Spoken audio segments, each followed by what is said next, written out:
성경 말씀은 구약성경 열왕기상 9장, 오늘은 1절에서 9절까지 읽겠습니다.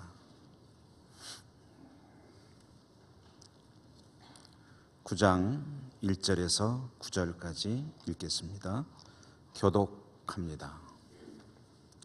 솔로몬이 여호와의 성전과 왕궁 건축하기를 마치며 자기가 이루기를 원하던 모든 것을 마친 때에 여호와께서 전에 기브온에서 나타나신 같이 다시 솔로몬에게 나타나사 여호와께서 그에게 이르시되 네 기도와 내가 내 앞에서 간구한 바를 내가 들었은즉 나는 내가 건축한 이 성전을 거룩하게 구별하여 내 이름을 영원히 그곳에 두며 내 눈길과 내 마음이 항상 거기에 있으리니 내가 만일 내 아버지 다윗 행함같이 마음을 온전히 하고 내 앞에서 행하며 내가 네게 명령한 대로 온갖 일에 순종하여 내 법도 율례를 지키면 내가 내 아버지 다윗에게 말하기를 이스라엘의 왕 위에 오를 사람이 내게서 끊어지지 아니하리라 한 대로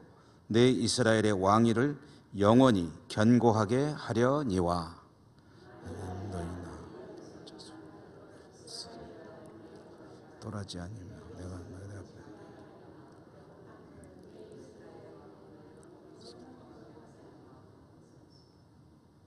내가 이스라엘을 내가 그들에게 준 땅에서 끊어버릴 것이요 내 이름을 위하여 내가 거룩하게 구별한 이 성전이라도 내 앞에서 던져버리리니 이스라엘은 모든 민족 가운데서 속담거리와 이야기거리가 될 것이며 이 성전이 높을지라도 지나가는 놀라며 비웃어 이르되 여호와께서 까닭으로 이 땅과 이 성전이 이같이 행하셨는고 하면 대답하기를 그들이 그들의 조상들을 애굽 땅에서 인도하여 내신 그들의 하나님 여호와를 버리고 다른 신을 따라가서 그를 경배하여 섬김으로 여호와께서 이 모든 재앙을 그들에게 내리심이라 하리라 하셨더라. 아멘. 말씀의 은혜가 여러분과 함께 하시기를 기원합니다. 오늘 열왕기상 읽기 시작해서 13번째로 이제 9장의 말씀을 9장의 앞부분의 말씀을 읽었습니다. 우리가 그동안 몇 주간 동안 오래 읽었죠. 8장. 이 열왕기상의 8장은 성경이 다 같이 중요하지만 구약 성경에서 상당히 보통 이제 비중을 많이 두고 읽기도 하고 설교도 하고 또 신학적으로 많이 다루기도 하는 그런 장이었습니다. 그래서 조금 비교적 짧게 잘라가면서 읽고 그 뜻을 새겨보았고요. 이제 오늘 이제 9장에 들어오게 되는데 그동안 읽어온 8장의 내용은 봉헌 예식이었죠. 성전을 완공했습니다. 솔로몬이 성전을 완공하고 하나님께 봉헌하면서 봉헌 예식장에서 있었던 일들, 특별히 솔로몬의 그 긴 봉헌 기도 이제 하나님께 드렸었고요. 그 모든 봉헌 예식을 마치고 이제 군중들이 해산이 되어 집으로 돌아갔다 하면서 이제 9장으로 넘어왔습니다. 그러니까 얼핏 보기에는 시간적으로 바로 이어지는 이야기인 것 같은데 사실 8장이 끝나고 9장이 시작될 때의 이야기는 상당히 시간적으로 긴 그런 그 차이가 있습니다. 시간이 얼마나 흘렸느냐 하면은 하나님께 이제 이 9장의 이야기는 솔로몬이 8장에서 기도한 기도에 대한 하나님의 응답인데요. 놀라운 것은 이 기도의 응답이 솔로몬이 기도한 후에 짧게는 한 13년, 길게 보면 한 20여 년 정도 걸려서 나온 응답이었다. 그러니까 8장이 끝나고 9장이 이야기되는 그 시작 사이에 적어도 최하 13년, 어쩌면은 한 20년에 가까운 그런 세월이 흐른 뒤의 이야기다 라는 것을 이제 염두에 두고 읽으면은 이 내용들이 조금 더 생생하게 우리에게 다가오게 됩니다. 어떻게 해서 그 정도 시간이 흘렀느냐 하면 오늘 우리가 읽은 말씀에 처음에 보면 솔로몬이 여호와의 성전을 건축하고 그 다음에 왕궁을 건축하고 그 다음에 자기가 이루기를 원하던 모든 것을 마친 때에 하나님께서 솔로몬에게 나타나셨다라는 이야기거든요. 그래서 하나님께서 솔로몬에게 나타나셔서 말씀하셨는데 그 말씀하신 내용이 뭐냐면 솔로몬이 봉헌예식장에서 드렸던 기도에 대한 응답이다. 그러면은 솔로몬이 기도하고 나서 상당히 긴 시간이 흐른 뒤에 나온 말씀이다라는 것을 일단 우리가 전제로 하고 이 말씀을 읽어 나가는 겁니다. 성경에 보면 솔로몬이 성전을 건축한 기간은 7년입니다. 그리고 성전을 건축한 후에 자기 왕궁을 건축한 기간이 13년입니다. 그리고 그 뒤에도 솔로몬은 굉장히 많은 그런 대역사들을 기획하고 진행했습니다. 예루살렘 성도 상당히 화려하게 꾸몄고요. 새로운 건축 사업도 많이 했고, 그리고 곳곳에 국경을 지키기 위한 또는 국방을 강화하기 위한 그런 요새들을 건축을 했습니다. 요지마다 그런 요새를 건축했는데 대표적인 것이 무깃도라든가 핫솔이라든가 게셀 뭐 이런 우리가 듣기에 좀 생소하게 들리는 그런 지역에 군사적 요충지거든요. 거기다가 요새를 건축하고 그뿐만 아니라 전국 곳곳에다가 수많은 이 국방을 위한 그런 투자를 하고 대규모 건축 공사를 벌였습니다. 이렇게 이 성전을 완공하고 봉헌하고 왕궁 짓는 데 13년, 그 다음에 자기가 하고 싶었던 모든 역사들을 다 마친 후에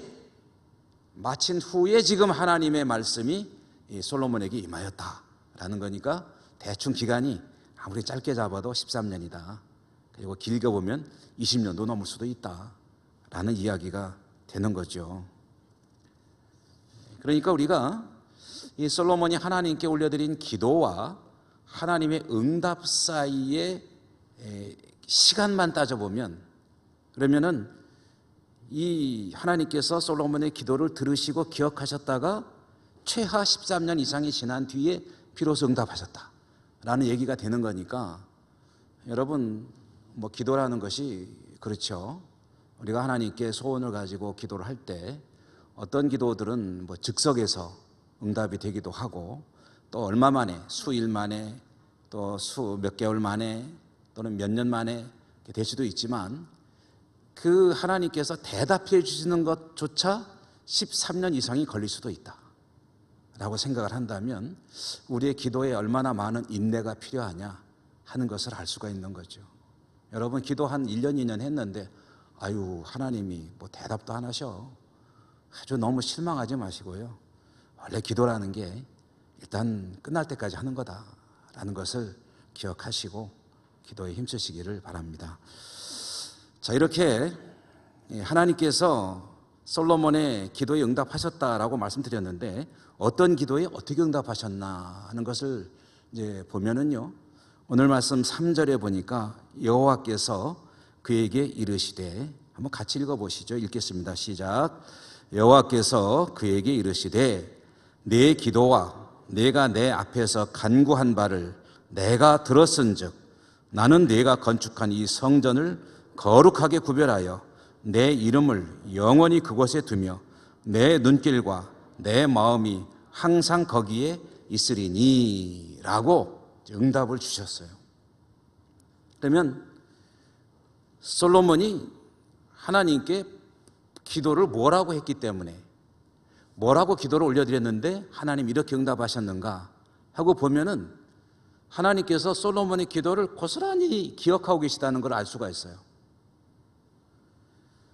솔로몬이 봉헌예식장에서 기도했던 내용이 상당히 긴데 그 중에 8장 29절에 가보면 솔로몬이 이렇게 기도를 했었습니다. 이런 내용으로 뭐라고 기도했냐면, 하나님의 이름이 이 성전에 있어 주시고 하나님의 눈길이 계속 이 성전을 향하여 주시고, 그래서 우리가 성전을 향해서 기도하면 기도하는 바를 응답해 주십시오 라고 봉헌하며 기도를 했는데요, 하나님의 이름이 이 성전에 계셔 주시고 하나님의 눈길은 항상 성전을 주시해 주시기를 바랍니다라고 기도를 했거든요. 그랬더니 하나님께서 오늘 뭐라고 했다고요? 3절 다시 보시면 내 기도와 내 간구를 내가 들었은즉 나는 내가 건축한 이 성전을 거룩하게 구별하여 내 이름을 영원히 그것에 두며 내 눈길과 내 마음이 항상 거기에 있으리니. 그러니까 솔로몬이 기도한 내용 그대로 응답해 주셨죠. 이렇게 해주시겠더니 그렇게 하겠다라고 말씀하신 거예요. 그런데 거기에 덤으로 한 가지를 더해 주셨습니다. 솔로몬이 청원한 것은 하나님의 이름이, 하나님의 눈길이 이 성전을 향하여 있기를 원합니다라고 했는데, 하나님은 내 눈길이, 내 이름이, 거기에 더하여 뭐가 하나 더 있었죠? 내 마음이 항상 성전에 있겠다. 그래서 거기서 기도하는 바를 들어주겠다라고 응답을 하신 거예요. 그러니까 이 기도가 앞에 그 8장하고 바로 이어지는 9장에 나오는 것은 수많은 세월을 격하여 일어나고 있는 일임에도 불구하고 딱 붙어 있잖아요. 8장과 9장이. 그것은 하나님께서 성경 기록하실 때 이것은 솔로몬의 봉헌 기도에 대한 응답이라는 의미를 밝혀주시는 그런 성경의 구조입니다. 성경은 내용만 어떤 계시가 있는 것이 아니라 그 구조와 그 배열을 통해서도 하나님이 계시하는 바가 있습니다. 자, 하나님의 기도의 응답의 은혜는 구하는 것뿐 아니라 더하여 풍성하게 넉넉하게 이렇게 주시는 그런 은총인 건데요. 그런데 여기서 우리가 이제 한 가지 주목할 것은 하나님께서 왜 이 기도의 응답을 뭐 특별히 그렇게 오래 걸려서 응답할 내용도 아닌 것 같은데, 그런데 솔로몬이 봉헌 기도를 한 다음에 좀 얼마 안 돼서 기도 응답을 해 주신 게 아니고, 이런 기도의 응답을 짧게 잡아 13년, 길게 잡으면 20년도 넘을 것 같은 오랜 세월이 지난 후에 다시 꺼내가지고 응답을 주시는 것이냐. 자, 이게 좀 이상하다는 겁니다. 여러분, 왜 그러셨을까요? 우리가 살아가면서 누가 무슨가 얘기를 하게 되면은 이렇게 해주세요 그러면 즉석에서 보통 대답하거나 내가 생각 좀 해보고 그러면은 좀 이따 전화를 하거나, 그러고 한 두어 달 지나면 잊어버리는 거잖아요. 근데 하나님께서 13년이나 이상으로 지난 그 기도를 굳이 지금 언급하면서 그렇게 해주겠다 하면서 하나 더해서 마음까지 그곳에 있겠다라는 이 말씀을 하시는 이유가 뭐냐는 거죠. 왜 새삼스럽게 그렇게 긴 세월이 끝났는데 그 이야기를 꺼내는, 여러분 가끔 가다가 나는 생각도 않고 있었는데 가정에서 남편 되시는 분께서 또는 아내 되시는 분께서 여보, 내가 이제야 말이지만 그 당신 때 처음에 언제야 한 10년 전에 왜 그랬어? 그러면 가슴이 철렁하시죠. 그때 왜 그랬어? 그러면 나는 생각도 안 나는데. 그 마음에 맺혀 있는 거죠. 하나님께서 13년 이상 지난 그 이야기를 다시 꺼내는 이유가 어디에 있을까?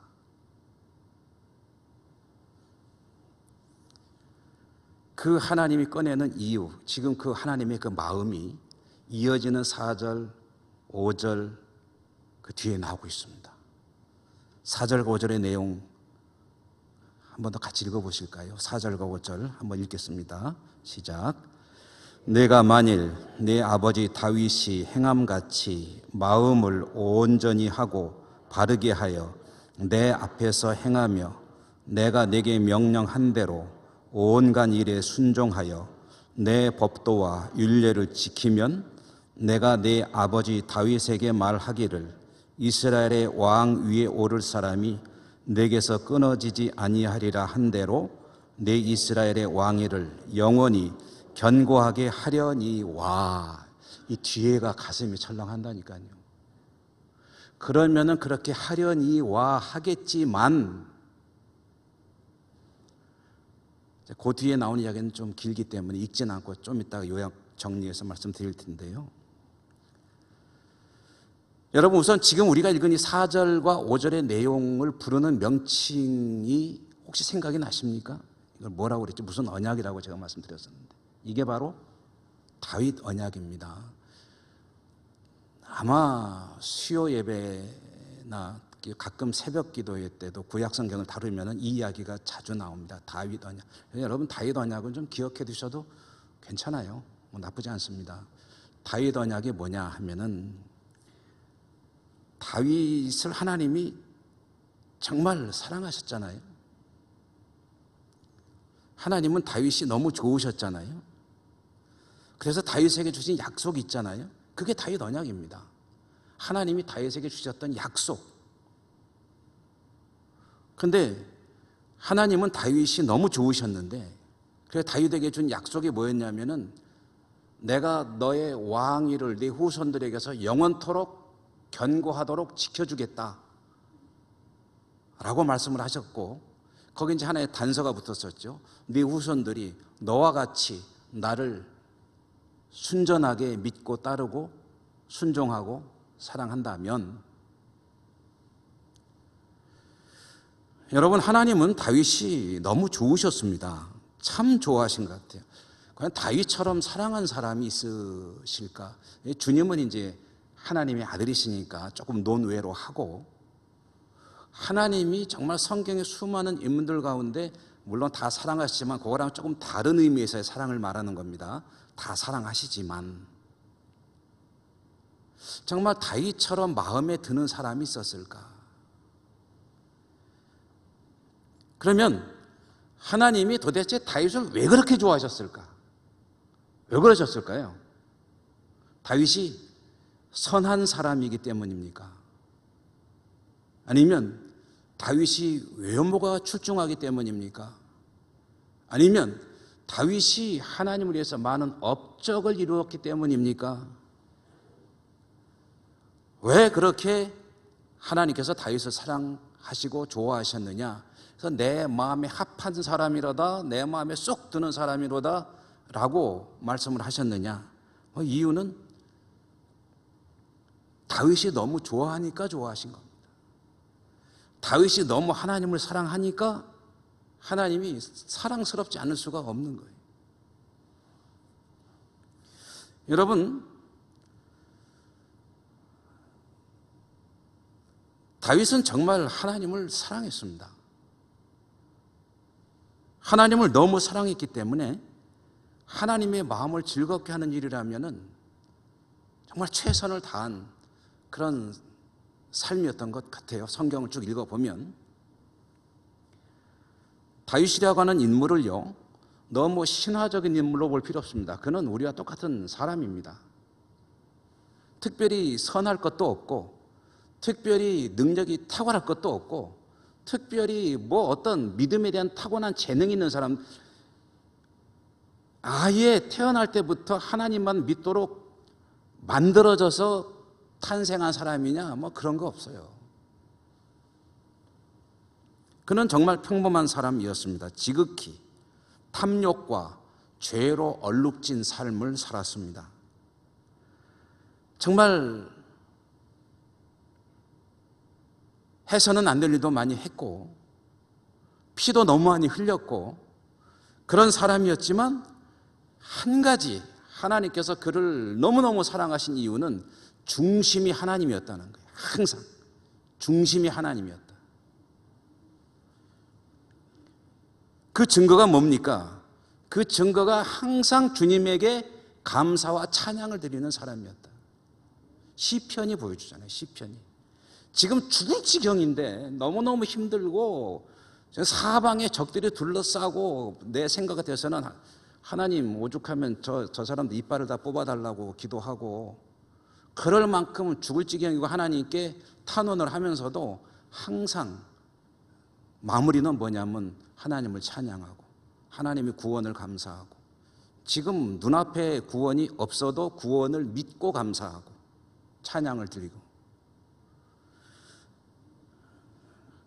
자기가 잘못한 게 있는데 한낱 선지자 따위가 와가지고 당신이야, 당신이 잘못했어 그러면은 그 자리에서 무릎 팍 꿇는 거예요.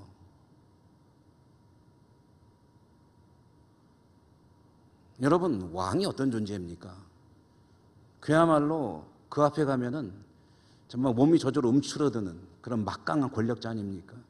거기 가가지고 하나님의 종이라는 신분 때문에 가서 당신이 그 못된 짓을 저지르지 않아서 바로 당신 이야기입니다. 그러니까 아이고 내가 잘못했습니다. 이거 아무나 할 수 있는, 하나님의 중심이 있는 사람 아니면 그렇게 못합니다.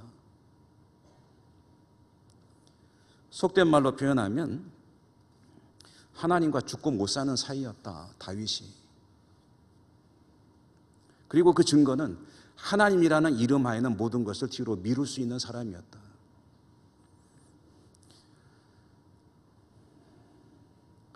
그러니까 하나님도 너무너무 사랑하는 거예요. 여러분, 하나님의 사랑을 우리가 보통 표현하는 용어들이 많이 있습니다.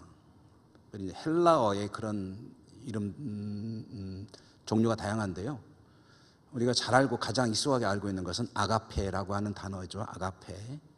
사랑은 사랑인데 아가페와 또 대비되는 게 보통 에로스라는 사랑을 이야기하죠. 그래서 아가페 하면은 고상한, 그래서 하나님의 사랑 또는 또 부모님의 사랑, 그런 것이 이제 헌신적인 그거를 아가페라고 한다면, 에로스 하면은 이제 보통 이성 간의 사랑, 그래서 어떤 자신의 욕망이 들어있고 조금 이기적인 그런 것도 있는 그런 어떤 사랑이라고 보통 이제 구분을 하죠. 그리고 거기에 더해서 무슨 이제 스토르게 같은 것은 뭐 오래된 정, 이런 의미에서의 사랑. 그다음에 이제 또 필레오 할 때 친구 간의 어떤 사랑, 뭐 이런 이야기를 많이 하는데, 그럼 하나님의 사랑이 뭐냐 할 때 보통 아가페라고 이야기를 하잖아요. 인간의 사랑 에로스다 그러는데 사실은 그건 좀 성경을 좀 모르니까 그렇게 얘기를 하는 거지, 하나님의 사랑 가운데 그렇게 다 들어있습니다. 아가페도 있고 에로스도 있습니다.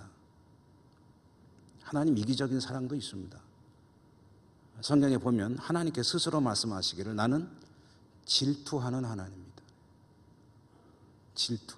아가페는 질투하지 않는 거죠. 근데 하나님은 스스로 나는 질투하는 자, 나는 질투하는 하나님이야.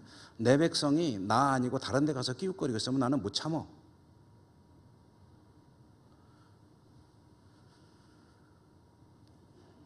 하나님은 물론 아가페적인 사랑의 대명사이시긴 하지만 에르스적인 사랑도 갖고 계신 분인데, 그러니까 무조건 다 내어주기만 하시는 분이 아니라 자신을 향해서 사랑이 오기를 바라고 받고 싶어하는 마음이 계시단 말이죠. 근데 거기에 딱 맞는 사람이 누구냐면 다윗이라는 거예요. 하나님을 사랑하는 그 일에는 뭐 염치불구하고 뭐 못할 일이 없는 거예요. 그런 다윗에게 하나님께 주신 말씀이, 네가 그렇게 항상 나를 사랑하고 믿고 따르고 순종하고 순전하게 산다면 너는 물론이고 네 후손들에게까지 왕권이 조금도 흔들리지 않도록 영원토록 견고하게 지켜주겠다라고 말씀을 하셨는데, 이것이 다윗 언약인데, 솔로몬의 기도에 응답하시면서 오랜만에 13년 이상 흐른 뒤에 그 얘기를, 솔로몬의 기도 응답에 대해서 이야기를 꺼내면서 다윗 언약 얘기를 왜 꺼내느냐 이거예요. 도대체 그 이유는 뻔합니다. 솔로몬이 조금씩 지금 삐뚤어져 가고 있기 때문에 그런 거예요. 조금씩. 야하, 이거 그냥 놔두면 안 되겠다. 얘가 조금씩 이제 이상한 대로 흘러가려고 한다. 그렇기 때문에 하나님이 뭔가 위험 신호를 감지하고, 내가 내 기도를 듣고 네 기도대로 다 할 것이며 내 마음까지 그것이 갈 터인데, 그런데 내가 내 조상 다윗에 그렇게 약속을 했었는데, 그러고 이어지는 이야기가 이제 우리가 읽은 말씀의 6절부터 9절까지의 말씀인데요. 내용은 이런 겁니다. 그랬거니와, 다윗에게 내가 그런 약속을 주었거니와, 만약 너나 내 자손들이 내 계명을 지키지 아니하고 나를 떠나 우상을 섬기고 그런다면은, 그런 상황이 만약에 오게 된다면 내가 이스라엘을 끊어버리겠다. 성전을 던져버리겠다. 이스라엘은 모든 민족 가운데 웃음거리가 될 것이다 라는 말은 내가 되게 하겠다는 거죠. 사람들이 놀래가지고 이스라엘이 왜 갑자기 이렇게 망했냐? 라고 물어본다면 대답을 이렇게 해줄 거다. 그들을 이집트에서 건져내신 하나님을 떠났기 때문이다 라고 대답하겠다. 이게 이제 오늘 우리가 읽은 6, 7, 8, 9절 말씀의 내용입니다. 오늘 성전과 관련해서 특히 하나님께 하신 말씀 중에 읽다가 7절 중반부에 보면 성전 이야기가 중요하잖아요. 성전이라도 내 앞에서 던져버리리니, 내가 성전을 이렇게 축복하겠지만, 그러나 이런 일이 벌어진다면 이 성전을 내가 거룩하게 구별하였지만 이 성전을 내가 던져버리겠다. 이 던져버리신다라고 했는데, 던져버린다는 말의 의미를 조금 더 원어적인 의미로 찾아보면 내쫓는다는 뜻입니다. 그리고 이것은 과거 이제 고대 사회에서 말하면은 집에서 내쫓는다는 뜻입니다. 요즘 현대어적인 의미로 말하면 이혼한다는 뜻입니다. 그러니까 이제 하나님께서 성전을 통해서 무슨 일을 하시냐면은 이스라엘을 만나시는 거예요. 그래서 함께 더불어 살아가시는 거예요. 성전이 그 매개체입니다. 그런데 이것은 성전을 통해서 하나님과 이스라엘이 부부로 살아가는 것과 마찬가지예요. 남편 되시는 하나님과 아내 되는 이스라엘 민족이 성전이라는 그런 시스템을 통해서 같이 부부로 살아가는, 그것이 하나님과 이스라엘의 관계입니다. 그러므로 남편 되시는 하나님은 이스라엘에 대해서 의무를 지는데 남편의 의무를 지고, 아내인 이스라엘은 남편 되는 하나님을 향해서 져야 될 의무가 있습니다. 여러분, 부부로 살아가면서 남편과 아내가 가지는 의무들이 있잖아요. 남편은 가장으로서 가족들을 돈을 벌어서 부양해야 되는 의무가 있고, 또 외부의 어떤 위협으로부터 가정을 지켜야 되는, 남성이 가지는 그런 어떤 상징성이죠. 그건 남편의 의무입니다. 아내의 의무는 뭐겠습니까? 이제 그런 남편과 가정을 이루어서, 또 이제 고대 사회에서, 그래서 요즘은 좀 많이 다르죠. 고대 사회에서 아내는 가정을 지키며 남편을 이제 내조하고, 그다음에 아이를 출산하면 아이들을 또 양육하고 또 집안 살림도 하고, 이렇게 하는 것이 어떤 아내의 의무라고 한다면, 살아가면서 사는 의무이지만 가장 근본적인 서로를 향한 의무는 정조입니다. 정조. 남편은 한 아내의 남편이기 때문에 정결을 유지해야 되고요. 아내는 남편의 아내이기 때문에 남편 이외의 남자와 부정을 저지르면 안 됩니다. 그래서 그게 유일한 이혼 사유로 신약 성경에 주님도 말씀하시잖아요. 그러니까 만약에 남편과 아내가 있는데 서로에 대한 정적 유무를 저버리고 부정을 저질렀다고 한다면, 그건 이미 남편과 아내로서의 스스로의 남편 되기를, 아내 되기를 포기하는 거예요. 버리는 겁니다. 내버리는 거기 때문에 그때의 남편과 아내로서의 자격을 상실하는 것이다. 이렇게 성경이 이해를 하는 겁니다. 요즘 워낙에 이런 관념들이 변해가고 있기 때문에 어떨지 모르겠으나 성경이 말씀하시는, 어쨌든 남편과 아내의 관계는 그것이 가장 근본입니다. 근본.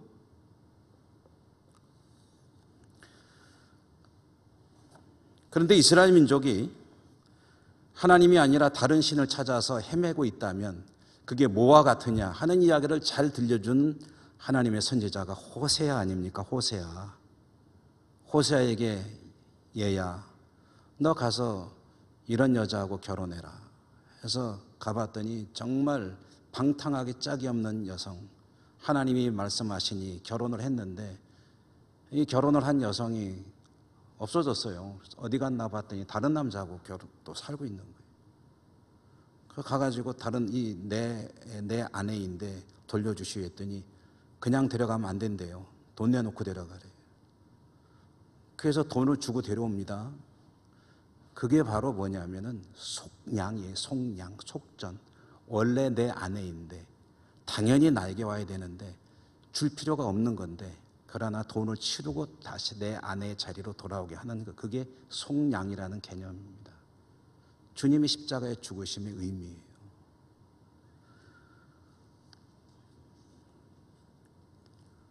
하나님께서 만약에 너희가 그런다면 내가 성전을 던져버리겠다는 것은 너희들과의 그 관계를 끊어버리겠다는 말씀이에요. 성전이 의미가 없어지는 거죠. 그리고 실제로 그렇게 됐잖아요. 어떻게 됐습니까? 주님 십자가에 죽으실 때 성전의 휘장이 갈라지고 성전은 아무 의미 없는 건물에 불과하게 돼버린 거예요.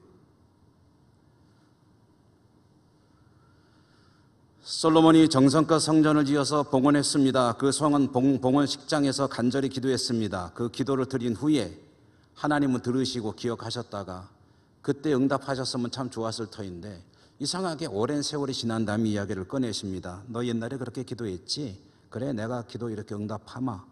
그런데 내가 다윗에게 말했듯이 너도 알겠지만 그렇게 했지만 너도 그때 그렇게 기도했었지만 만약에